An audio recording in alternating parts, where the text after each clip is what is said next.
Hattusa's last stand. We all fear the unknown, but imagine waking up each day knowing your entire world is dying. For 3 generations, the people of Hattusa lived with that terror. They didn't surrender. They didn't run.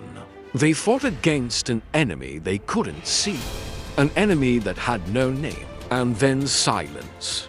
Complete, absolute silence. 1200 BC, Central Anatolia. A fortress city carved into living rock. Hattusa, capital of the Hittite Empire. One of the greatest powers the ancient world had ever known. For 5 centuries, their chariots shook the earth.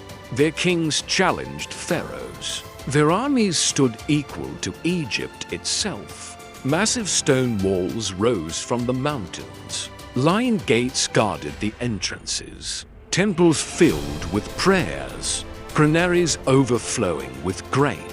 A civilization at the peak of human achievement. But beneath the glory, something was changing. The harvests grew smaller. The borders grew restless. The gods grew silent. And in the royal palace, the scribes wrote in trembling hands. The enemy comes from all sides. The land burns. The cities fall one by one. But here's the terrifying part. We don't know who the enemy was. The last kings of Hattusa had names history barely remembers. Tudalia IV, Superpower II. They inherited an empire their fathers built and watched it crumble in their hands. Imagine being a king who knows he will be the last, standing on walls your ancestors built to last forever, knowing they won't protect you, looking at your children, wondering if they'll live to see adulthood. The people of Hattusa weren't just soldiers and kings. They were scribes who kept recording even as the world ended. Priests who kept praying when the gods stopped answering.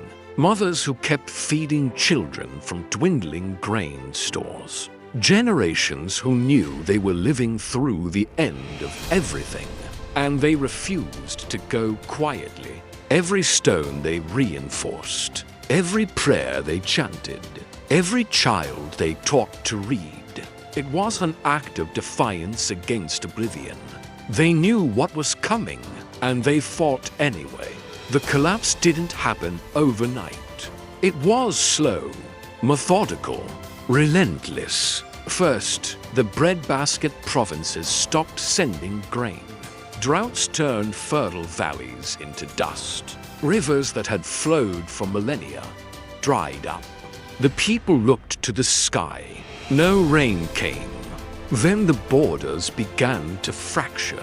The Koskas from the north, the Assyrians from the east, mysterious sea peoples from the west. Wave after wave, year after year, the Hittite armies marched out, and fewer came back each time. Inside the capital, the cracks deepened. Noble families turned on each other. Whispers of betrayal filled the palace halls. Who could you trust when the world was ending? The scribes recorded it all. The enemy surrounds us. Our allies have abandoned us. The granaries are half empty. The people are afraid. But the most chilling entries are the ones that don't mention enemies at all. Just silence spreading across the empire. Cities that stopped responding to messages. Trade routes that went cold. Provinces that simply vanished from the records. Like a darkness creeping across the map, erasing everything it touched. And Hattusa stood at the center, watching the shadows close in. The Hittites didn't wait for death. They fought with everything they had. The walls of Hattusa were already massive, 6 meters thick in places, stretching for miles around the city. But in those final decades, they made them bigger. New towers, new gates, New fortifications built on top of fortifications. Archaeologists can see the desperation in the stonework. Older, careful construction at the base. Then rushed, frantic building at the top. They were racing against time. The royal armories produced new weapons. Bronze forged day and night. Chariots repaired and reinforced. They even changed their military tactics. No more grand campaigns into foreign lands. Every soldier now defended home. But it wasn't just walls and weapons. It was the people. 3 generations lived under siege. Children who never knew peace.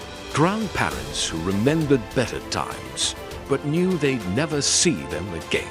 Every family kept emergency supplies. Every household practiced evacuation drills. Every citizen knew which temple to run to when the alarms sounded. This wasn't an army preparing for battle. This was an entire civilization preparing for extinction and refusing to accept it. In the final years, something changed in Hattusa. The priests increased their rituals tenfold. Not just daily prayers anymore. Constant ceremonies, sacrifices, desperate pleas to gods who seemed to have turned away. They carved prayers into stone, buried offerings beneath the temples, made promises of eternal devotion. The tablet inscriptions become frantic. We have served you faithfully. Why have you abandoned us? Return to us. Save your people. At the same time, the diplomatic corps went into overdrive. Messengers sent to every corner of the known world, Egypt, Assyria, Babylon, help us. Ally with us. Remember our friendship.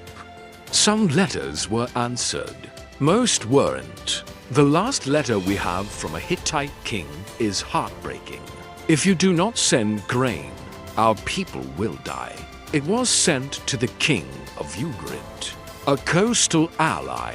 Ugarit never responded, because Ugarit was burning too. But here's what archaeologists found that changes everything. Evidence of planned evacuations. Storage jars buried carefully.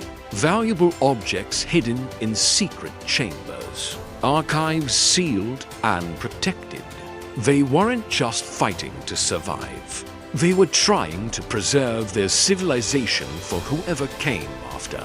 Trying to leave a message for the future. We were here. We mattered. Remember us.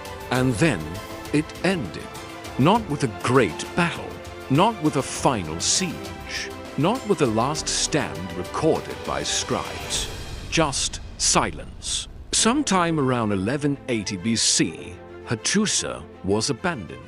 The great walls stood empty. The temples went cold. The archives fell silent. The fires that destroyed sections of the city might have been set by enemies, or by the Hittites themselves, denying their sacred places to whoever came next. We don't know. What we do know is this: when the darkness finally came, some of them got away. Small groups of Hittites scattered across Anatolia. Some founded new kingdoms in Syria. Some disappeared into other cultures. The language survived in whispers. The gods lived on in different names. The blood continued in new lines. The empire died, but the people, some of them lived. And that was the victory they fought for. Not to win, not even to survive intact, just to ensure that some fragment of their world would see tomorrow. For 3,000 years, Hattusa lay buried. The walls crumbled. The temples collapsed. The names were forgotten. The mighty Hittite Empire became a ghost story.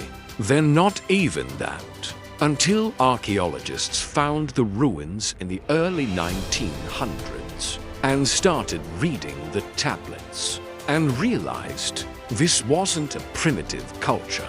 This was a superpower. They had laws that protected women's rights, medical knowledge, diplomatic treaties. The first recorded peace treaty in human history was Hittite. They had battled Egypt to a standstill, controlled trade routes across 3 continents, built cities that should have lasted forever. But what strikes you when you walk through Hattusa today isn't the glory. It's the desperation.